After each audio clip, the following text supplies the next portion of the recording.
And then once we figured it out for me, it was like, well, why aren't we doing this for everyone else? Why is this not a solution that is on the marketplace for the advisors who are in the sort of beginning, middle of their career and beyond? You want to grow and go and get there, sometimes upward, sometimes nowhere. You've got the ideas, you're looking up at the clouds, but how do you start standing out of the crowd? So build it with us from the ground up. Hey everybody, welcome to From the Ground Up. I'm Zach Conway here as always with Kelsey McKenna. We're both super excited to talk to our guests today. They have a story that's not dissimilar from our own of being from an industry and deciding they wanted to disrupt it or make it a little bit better. So with that, Kelsey, if you could introduce our guests today. Yes, I am excited to. I'm very pumped right now. And we've had a number of tech issues trying to get going here. So hopefully this goes smoothly. But we are here with Katrina Soelter and Leighann Miko today. And they are the co-founders of Avise. Whoa, barely got that out. Avise, which is a new Los Angeles-based RIA. And they're actually registered as a cooperative, and they're doing some pretty unique things in the industry. So we're very, very excited to be diving into this. I will give my very brief understanding of this, even though we have you two here. So why would I? But I'm still going to. So basically, they help advisors get started. They help with compliance, operations, onboarding, tech, like the tech stack, all of those good things. As well as just kind of, in my opinion, serve almost as like consultants or advisors almost to advisors who are going independent. But I will turn it over to you both, or whichever one of you wants to go first. Maybe you could just start by saying why you founded Avise and what you guys are doing that's unique in the industry. Katrina, I'm going to let you take this since you were technically the first thought on it, and I think the real impetus for getting this started. So we started Avise because both Leighann and I have a passion for helping advisors build the practice that fits the clients that they want to serve. And that is a hard thing to do when there are very high minimums, very low payouts, or a lot of back-end regulations around how you are supposed to charge or who you're supposed to work with.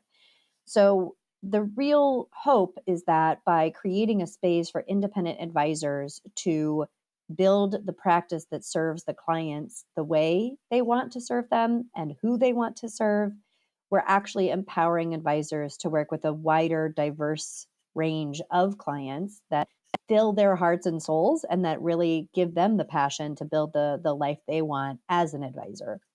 So it's really for twofold: creating that space for advisors to build the practice they want to have, and allowing a broader range of clients to access service from a wider range of advisors. And there's a lot of logistical back-end stuff that helps make that possible for those advisors in a different way than we've necessarily seen traditionally in the industry. And that's really what prompted us to design Avise the way that we have.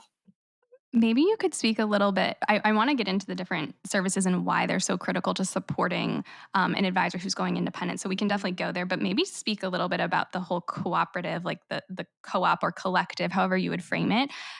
Talk to us a little bit about that, because it is something that's pretty unique. Our thought on the co-op is that we wanted the advisors to own and be a part of the actual decision-making process of the RIA as a whole. And what a cooperative does is it means that every member is actually voting towards the board of directors, voting on major business decisions, and any net profit that is created inside of the business goes back to those members themselves. So there is no outside third-party investor who's taking and looking for a huge profit upside. There is no private equity. There is no other set of people that are making decisions about the future of the advisors besides the advisors themselves, who are having a direct voice to that board of directors. So the co-op model actually ingrains that into the DNA of the company because it is legally required as a cooperative structure. There is no workaround. We can't change it. And we did that intentionally. Got it. Okay. So it seems pretty obvious as to why you would do that, but I'm going to go there anyway. So it seems better for the advisors who are coming in if they're looking to really have a say and a voice in the bigger decisions that are being made at the RIA. But could you just speak a little bit more about why that was one of the things you wanted to be very unique and go out and on a limb and solidify that. Like you said, you can't change it. So what made you feel so passionate about framing your business that way? I think, Katrina and I have both been in situations where we had a succession plan not go quite according to plan, with a mentor or a former team. And I think for us, the biggest thing was that we wanted advisors, for them to join Avise, though they're independent, they are technically giving up some of their autonomy because they have to be part of something bigger than themselves. And so we wanted to create this feeling that they were a part of something, that they had a say in, that they still actually were owners of a business, and they still own their client relationships, they still own their time, they still own their revenue for the most part. And the biggest thing that we looked at was that, one of these fears of joining another firm is like, what happens if that firm sells? And so that was a big thing with the co-op, is that we can't actually sell ourselves unless we get majority member buy-in to say, oh, we're going to sell. I don't think there's going to be as much enterprise value in a co-op as opposed to like a traditional corporation LLC type RAA. So we're probably not going to be quote unquote worth as much to a buyer anyway. But that was the idea. We wanted to reassure advisors that we were here for the long game. We weren't going to go out and kind of build a big practice and then sell it and kind of run off into the sunset with, a big check in our hands. That wasn't the motivator for us starting this. And so that was a big part of the reason why we chose the co-op structure. Leighann and Katrina, one of the things Kelsey and I talk a lot about, Katrina, what you touched on, which is the big, large firms that have built these big platforms and they have a certain economic model. And a lot of people entering the industry or who are early on in the industry that are trying to build their businesses, they look at that for a bunch of different reasons that you're describing and say, not for me. There's no way I'm going to the incentives aren't aligned. People are trying to monetize and essentially retire and move on. It's not a complement to what I'm trying to do, which is grow and serve more clients and so on. So we see a lot of, I'm just going to go do it. I'm just going to go build it. And there's technology platforms there. We've created a network of solutions as an industry where that's more possible than it was before. But yet we also see such high churn in the industry, right? People coming in who say, again, don't want that. I want to do things my way. I want to serve clients my way, but then really struggle to create that early momentum to become self-sustaining and to run it all on their own. And, we were talking before we started recording, the premise of the podcast being, from the ground up, where there are so many things as any small business, and certainly in the advisory space, you have to get so perfectly right to be successful. Selling is a big component. Being able to get new people in the door.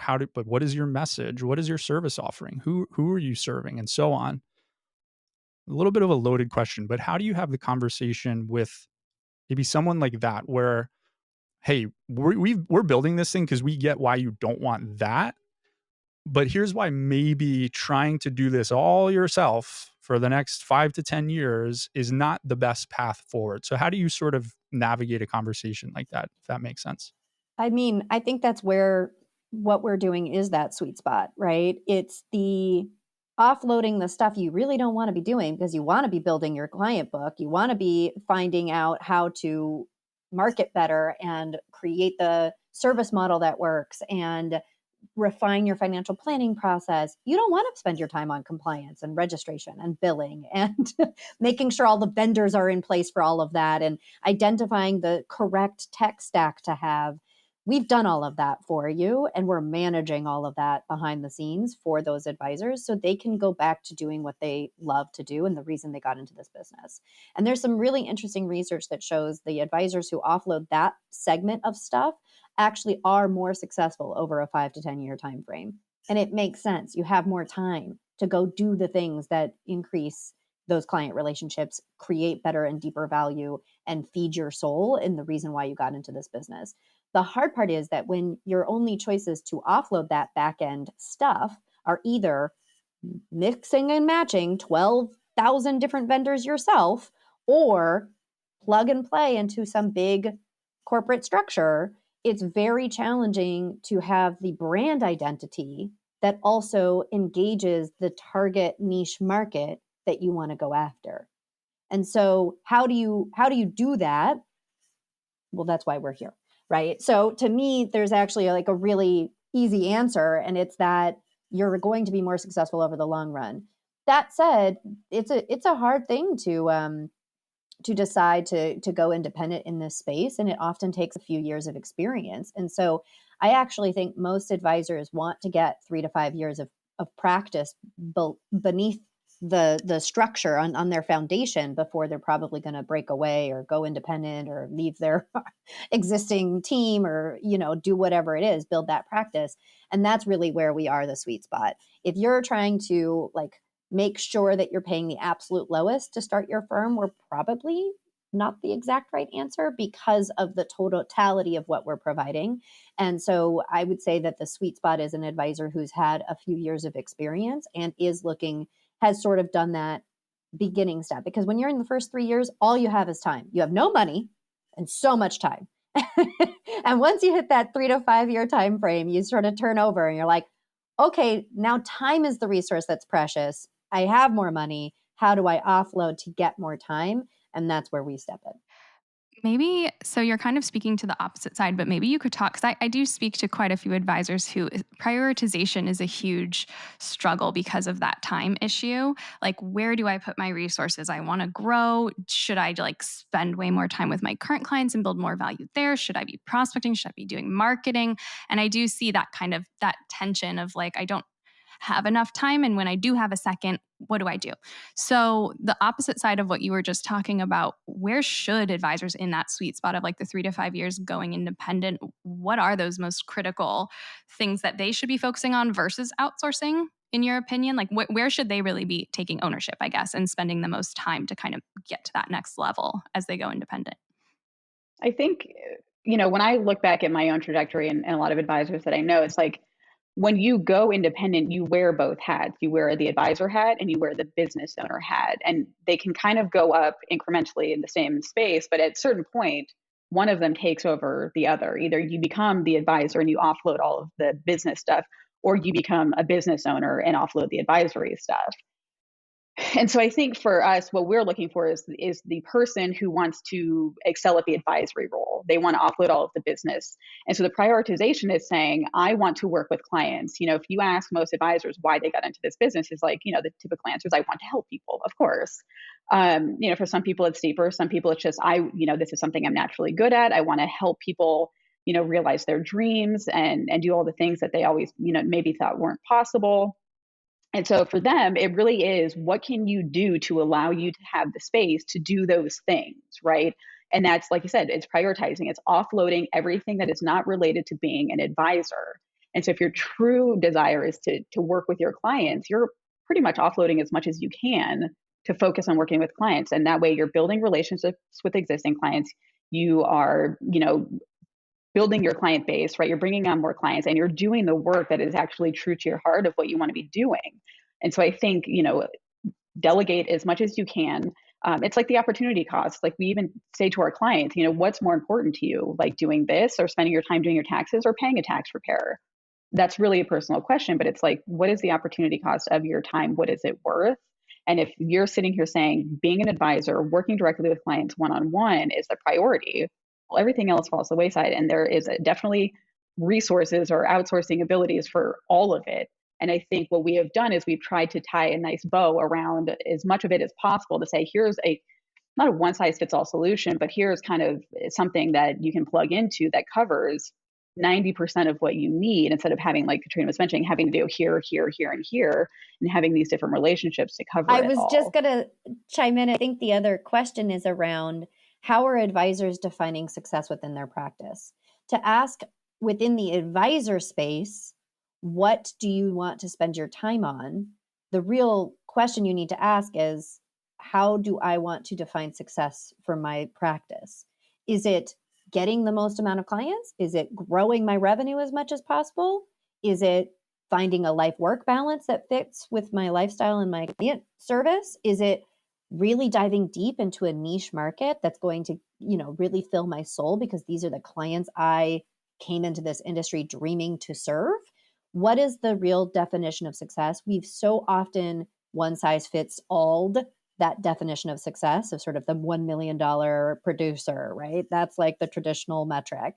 But I actually think the definition of success is ripe for disruption in our field, because there are so many different models now that are building successful practices. And I do not think that that as it used to be. And I also think that how you build your life and build your practice is very integrated into the revenue structure and the firm culture where you are establishing yourself. I think that issue of, uh, you're speaking to what Kelsey and I, it's the whole premise of the podcast. It's an amazing conversation for us to hear because that moment of that trade-off decision, right? When you get to a certain point in the business, Leighann, you're speaking to, am I going to really lean into, and Katrina, like exactly what I want to be doing? I want a successful company to pay the bills, but what exactly is my North Star? And how do I just spend my time and energy on that? And what do I offload? And how does a platform like Avise basically solve it faster, right? Rather than I need to figure out who I'm going to hire, figure out how I'm going to scale, or do whatever I need to do foundationally to do the things I'm aspiring to doing, I can just jumpstart that. I can plug into a solution that can really instantaneous economies of scale. The trade off in the industry has always been, even if there is that connected thing, right? Aligned incentives, the service model is going to support what I'm trying to accomplish. I think the economic model kind of breaks it down, right? And I think what you figured out with this co-op structure is always like a major blocker for you get as a service model and as an advisor, whatever, 50% of the way toward alignment, and that's what sort of shuts it down, right? The economic model just doesn't work for what the advisor is trying to accomplish. So I think what you've sort of figured out here, as you touched on in the beginning, is unique and addresses what that paradox has been. And so it's exciting to think about. I'm kind of curious, just from a founder story perspective, do you remember the moment of thinking, hey, this is, if we solve this economic model issue and we do it this way, like it's always exciting to think about those sort of aha moments. I don't know if that was part of it as you were thinking about the business, but yeah, anything you could share about that. Cause again, I think that's sort of the unlock of the model you've built. Yeah, we had a bit of an aha moment because what happened is I came to Leighann and I was saying, I'm frustrated. I've been doing this for 10 years and there's so many versions of revenue sharing, but most of them are like hitting between 30 and 60%. And if I wanted to take home 80 to 90%, I have to go build a business from scratch. And I don't want to build a business from scratch. I don't want to do the business owner. I have a thriving practice with enough revenue to support myself in a very fulfilling manner if I were to be taking home, 70, 80-ish percent, but it's just not possible to find the offload of the pieces that I want to offload without giving up either a ton of autonomy, my brand identity, or like having to build it from the beginning, from like scratch, from literally nothing. And I said this to Leighann because I think that it was easier 20 or 30 years ago to start a business, and I'm in awe of Leighann for having started her practice from scratch.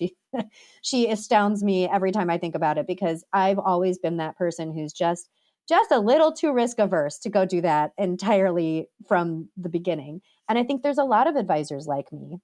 And I think that's exactly the frustration point that they hit. They're like, I could take home a higher percentage of my revenue, and I should, because these are client relationships I have built that I found and that they trust me. They're here for me, not for this brand company of some bigger company. And I also don't want to give up the autonomy that goes with like essentially running my practice, but I also don't want to spend, the next 12 months designing a company from the ground up, or spend $70,000 outsourcing all of those services to build it from a whole bunch of folks to help me, right? It's not an easy thing to start a practice from scratch. And so that's where I came to Leighann and I was like, I'm super frustrated by this. And we were having a whole conversation. I was quite upset. And Leighann was like, well, that's basically like, come join me and we'll figure it out for you. And then once we figured it out for me, it was like, well, why aren't we doing this for everyone else? Why is this not a solution that is on the marketplace for the advisors who are in the sort of beginning, middle of their career and beyond, right? This isn't only a solution for advisors in the first 10 years of their career. I think actually this is a beautiful solution for also those advisory teams that are looking to transition their practice and break away from the traditional model and want to empower the next generation of advisors, but haven't figured out how to maintain autonomy while still being able to structure the succession plan in a way that solves everyone's needs. And by outsourcing some piece of that and bringing in some consultancy around what that looks like, I think it's possible in a much easier way than having to train a new person on literally every single piece of the business, right? Um, I want to selfishly ask a question about technology, and you spoke to a minute ago. There's the large aggregator who says, like, whatever piece of technology you found 30 years ago, we'll onboard it to our platform so you can continue using it, and it's just an open sandbox of solutions forever. And for the platform, it's not scalable, right? How do you service all of these different, disparate pieces of technology? What we see is that advisors are actually seeking guidance on, again, from the ground up, what is the optimal way to run my business? And I'm curious how you think about, people are going to be coming to you with systems and processes and things they've done their way. How do you navigate? Because again, our sense is they're open to learn, they're open to optimization, they want it to be better, faster, stronger, etc. So navigating that, it's like, hey, you have this technology. Again, you have some firms who say, whatever, onboard it. You like it, cool. Versus, hey, what if we thought about it this way, which takes time and effort on your part to really do that discovery process with them, figure out how they're running their business, what is their, process between between them and their end client from beginning to end through the full, whole life cycle of that relationship. So yeah, like, how do you think about auditing that and then maybe saying, okay, keep this, but think about maybe not this, and so on? Curious how you think about that. Yeah, that's a really good question and something that Katrina and I spent a good deal of time thinking through, talking about hiring consultants within the business to set things up. And the way we've positioned ourselves from a technology standpoint is that we have a core tech stack that essentially allows us to run the business, specifically from a compliance standpoint. So, right, we have to have all investment accounts kind of trackable in the same place where we can track performance, reporting, billing, et cetera. Same thing with fee collection, archiving of data. So there's certain pieces of technology that we basically say to the advisors, hey, look, I know you've probably been doing things a certain way, but here's kind of the core requirements of what you use. Beyond these pieces of technology, though, you are free to implement as you will. If you wanted to use nitrogen, or if you wanted to use e-money versus right capital, like, that's all on you. But there are certain pieces of technology that allow us to run the business efficiently and in a compliant manner. And so that is something we do talk through to say, hey, what is your current tech stack now? How does it, line up with what we're offering? And to some extent, are you willing to either use our system? And again, if so we use Avise, and if we have an advisor that's like, oh, I use Orion, you can keep using Orion through your business, but you also have to use Avise from our end for billing this, et cetera. So if they want to use two systems, that's totally fine. So we're trying to be as flexible as possible and recognizing that existing firms kind of do, like you said, have their processes set up, but it is a big part of the conversation to see, is there, God, I'm going to use this word, synergy between the two companies, right? Does it make sense for us to actually move forward and working together? Is that something they're flexible on? Because there are certain things that we just can't be flexible on from a compliance standpoint. And I will chime in here to mention that we also created an onboarding course for our advisors to walk them through it's not recommended. It's just what we've done. It's more of a, like, if you really don't even know, or you haven't thought about your calendaring system, your, automation system, etc., here is what we have done and seen success with, and here's the basics of how to do it. Here's the list effectively. So it does literally take them through that step by step. if that's something they want to do. But to Leann's point, like, it's still their business. There needs to be the autonomy to run it the way that they want to run it. But that said, there's a lot that they can do, and they can run concurrent systems, or they can sort of use everything that we've created to help streamline and create efficiencies. I want to kind of change topics because I'm so excited and I don't want to run out of time before we get to this. This is probably as excited as I've been. So one of the things I really want to hear from you guys about is this, like, this sea of kind of sameness in the industry that historically, like, if you look at a firm's website, even today when I click through different firm websites, like, everything just seems the same a little bit. It's kind of a struggle to differentiate. And when I have talked to you guys in the past, I just get this sense that these things that you're figuring out and tinkering with are going to kind of enable firms to do things they've wanted to do. You know what I mean? Like, advisors to go out and differentiate and figure out new ways of working with clients and new ways of positioning their services and talking about these topics in ways that resonate with clients, basically. So what I'm curious about is, like, where do you see this going? Where do you see the industry going? Where do you see kind of some of the advisors you're working with doing things that are unique that you think could really push the industry forward? It's a big question. Don't Yeah, both jump at it at once. I'm like, where do I want to start, Kelsey? Because it's literally, this we could talk about for hours, right? I think that there's a lot here, and I want to be thoughtful about the time we have left. But I'm excited about the future of where we're going, because I think the combination of the internet, the marketing tools that we have available to ourselves, the AI stuff that's coming out, and the ability for people to create and find authentic communities is going to shift how we are providing financial planning to our clients. And what do I mean by that? I mean that my vision is that clients can find an advisor through Avise that they are 100% comfortable with, that gets them. And advisors are working with the communities that they desperately want to serve. And Leighann and I have figured that out for ourselves. We are watching advisors develop that right now. We are very excited about our next advisor who's going to be joining us.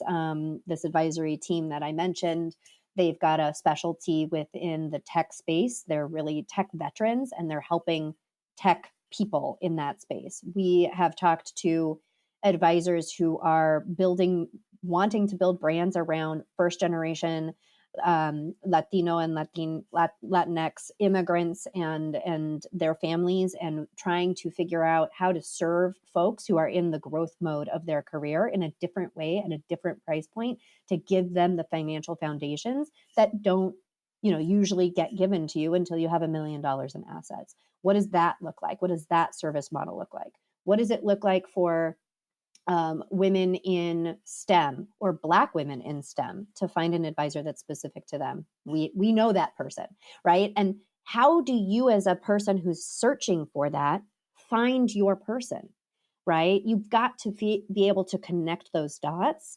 And that's where I see the future of the industry really innovating and creating more opportunities to match appropriately with the advisor that's going to give you the most comfortable experience. Because when clients really are understood, their lives can truly change through this work.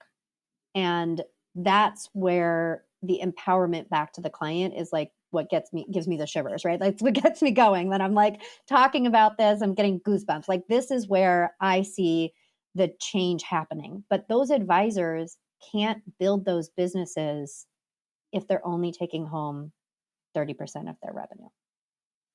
They can't build those businesses if compliance takes 4 weeks to approve their podcast. They can't build those businesses if their only pathway to success is taking on a retiring advisor's book, right? Or client base. So I think we are going to actually, I would love to see more options for advisors to find homes that empower them and give them the space to innovate around their practice. Yeah, it's so exciting. I have so many like friends and family members and even past coworkers in this very industry who are just like, I don't feel like this is for me. Like, I don't find any, I Google it, I don't see anyone out there. And they'll even come and say, like, who do you recommend? And then I'm Googling. It's so hard because everyone sounds, and I'm sure the advisor is out there, the advisor who wants to serve that client is out there, but I can't find them. And I think there's a fear around like saying something different or positioning your services differently or trying a new business model because the failure rates are so high. It's really hard to figure out and to figure out all these moving pieces and all the compliance and it's really, really hard. So yeah, it's so exciting to hear kind of what you guys are seeing and what you're experiencing because I personally think it's the future of the industry. Everyone should be able to find someone who seems like they're for them. And then when they meet that person, that authenticity is there and the trust is built right away, and a streamlined business model is there to support that advisor as they continue to onboard those clients. So I think it's awesome. I was just saying that those advisors are trailblazers. They're out there, but they're doing it. They're having to do it in such a hard way. It's so hard, right? So hard to build that from scratch and find those people and do and wear, to Leann's point, all of the hats. You're doing all of the things because there's not a place for you to plug and play right now to do that, to build that practice. Yes, I think that that's amazing. And I think everything you guys are doing is great. Maybe you could just kind of talk a little bit more about how you help advisors figure out, because what I'm really taking away from this, which has been something I haven't thought about too much, but what is your definition of success and how much we talk about it all the time in startup world, but I haven't actually thought of it in terms of the advisory space because there has always been that standard. So how do you guys go about helping advisors if that's something they're struggling with? Do you have like any tips or exercises or anything that you would recommend if an advisor's trying to really figure out kind of what is my North Star? What am I aiming for? And then how do I make the next decision on what the right fit might be for me? I think the biggest thing that was impactful for me at least was finally learning my true why, right? I read Simon Sinek's book. And I had kind of this moment. I was sitting in bed and I was like, holy crap, like the heavens opened and I was like, this, like that was my why. And I think once I truly, I think like everyone, and I mentioned earlier, oh, I want to help people. Sure. But like it's deeper than that for a lot of people. And I don't know that all of us are fully aware of the true desire and where it comes from. And so I think when advisors understand their true why of why they're doing this, it helps them to understand kind of who they want to work with, why they want to work with them, kind of where their skills naturally align to kind of pursue in that direction. And I think, we're beat over the heads in this industry of like, you need to have a certain amount of AUM, you need to have a certain number of clients or whatever it is, like whatever metric it is. Typically it's AUM. That's what we've been told. You should have X AUM by this part of, point in your career. And I think individually it comes down to what kind of lifestyle you want to have, which then translates to what kind of revenue you need from your business. And so I think there's a lot of negative talk in the industry around like, oh, like you want a lifestyle practice, right? In quotes. So where you want, it's like, oh, you should be striving, like Katrina said, oh, $1 million practice is kind of the target. But then the question becomes, but why? Like for what purpose? And if your goal, your ideal, you live and you're like, yeah, I just need $250,000 to live comfortably with my family and like do all the things we want to do, save for retirement, then like that's success for you. And I think understanding what that number is and having something tied to it is really helpful for achieving it, for getting to it. And so I always try and tell people, what is the ultimate goal that you're looking for? It's the same thing with clients as when you're talking to advisors. What is truly important to you? How are we prioritizing the things in your life that matter to you? And how do you get there? What tools do you have at your disposal? What resources do you have? Your time, your money, et cetera. You have different tools available to you to achieve those things. And so it's the same conversation as with clients and advisors. What does success look like for you? And then you work backwards from that. Got it. Yeah. So it's kind of like the meeting of what do you need to get out of this for your life, like to support you and your lifestyle? And then what is your motivation and your vision overall, and kind of marrying those two things. That makes perfect sense. Before we wrap, I do want to talk, Zach and I talk a lot about the talent issue in the industry, or the talent challenges, I should say, in the industry. And I know you guys have a residency program that you guys are, I don't know if it's up and if it's running yet or not, but maybe you could talk about what you're trying to do there. Because I think that's also a little bit unique compared to what I've seen in other programs. So maybe you could give us a little more information on that and why you think this is a good answer to some of the challenges that we face as an industry. Yeah, I think that was probably one of the very first things Katrina and I talked about. I think it was like, oh, let's do this for other people. Let's do it as a co-op, and let's incorporate a residency program. Like it was literally in like rapid succession of like those three thoughts, just like really quickly. And the idea behind the residency, right, is I think the first 0 to 3 years is the hardest years of experience to get in this industry, because it's, unless you know somebody who's willing to take a chance, or like willing to give you a job with no experience and train you, it's really hard to break into this industry to some extent, right? And even as college students are going through CFP programs and what have you, getting internships helps, but like if you don't get picked up with that firm, like how do you take your non-experience, right, to a firm and say, hey, take a chance on me, hire me. And so the big impetus behind the residency program was that we wanted to provide that opportunity for people to get that first 0 to 3 years of experience. We see a lot of people, career changers, I think to some extent, right, will enter this profession, realize that, again, they're older, they don't have a client base to bring with them, and they have kind of certain income requirements. And then they leave it because there's no opportunities for them. And so a big part of it was, how do we give that foundation, provide that foundation? The other thing that it really alleviates from the advisors on the Avise platform is that they don't then have to go hire a full-time employee, part-time employee, deal with employment taxes and payroll and all of that. They can essentially come to us and say, hey, I need about 15 hours a month of client service associate support. Great. We have a lovely CSA that can help support you in that endeavor. There's also a component to it around diversity that we think is really important, because again, we have a very big diversity problem in this industry, and we really think that there is a great solid pathway in this residency program in terms of how we're structuring it and what we're doing. And I'm going to stop talking, like Katrina, take that on, because I know we're both equally passionate about it, but I've heard myself talk enough. Never, Leighann. I just want to very quickly explain the steps of the residency program. The idea is that the first year in the residency program, they are providing operations, client service type support to the advisors in the platform, which those advisors can access for an hourly rate. So instead of having to have a full-time person in-house, they basically can plug and play again into our operation structure for that hourly cost, so that's taken care of. Meanwhile, the residents are getting full training and support of how to do all of the back-end operations. Then the second year, they move into a paraplanner type role. And again, the advisors on the platform can access paraplanner support at an hourly rate without having to design the internal systems in their company to figure out to hire that person, or even have to have an outsourced person plug into an existing structure in their company. We've built the structure. And then the third year is an associate advisor level work. So they're helping to transcribe notes and make recommendations and prep, full planning work and full planning support at that associate advisor level.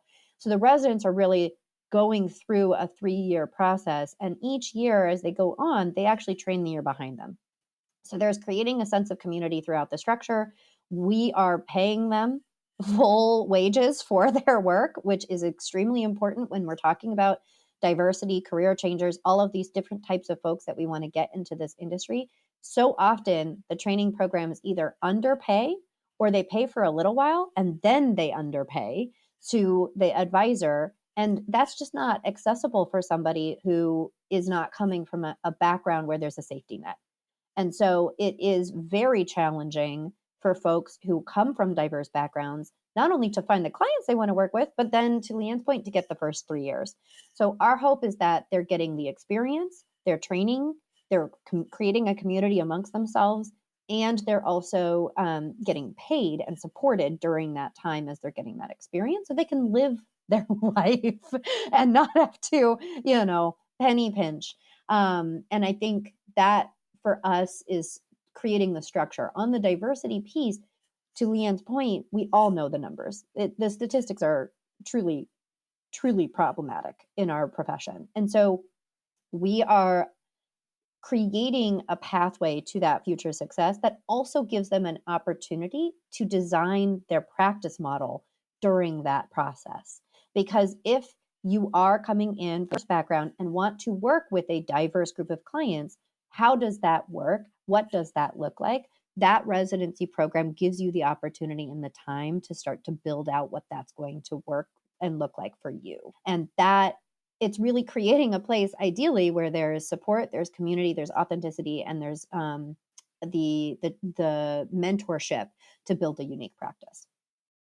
Katrina and Leighann. I love that. I love everything you're doing. Oh, sorry, Zach. Okay. I know we're getting close to time. I'm sure Zach's going to try to land the plane here. That my go-to catchphrase. No, there was just I just wanted to say again, we touched on it at the beginning. There's so many parallel. What is exciting to us in hearing the story, there are so many parallels to Kelsey and I's background, coming from the industry, seeing issues, and then, hey, let's try to figure out how to solve this, and then what does that future look like? The other parallel is it's a startup, right? It's the beginning days of a new business that is clearly aimed at something clear, right? And there's what you're building based on the thesis makes all the sense in the world as we've unpacked today. But share with us just a little bit about, okay, what comes next? So for you as a company, what is the next sort of iteration thing you're thinking about, the next phase? And then in there, if you could just share, you're taking on firms. So you're live, the platform is available to come have conversations with you all. So just share a little bit about, hey, this is what's coming next, and how do people get in touch with you and start to have conversations about what you're doing?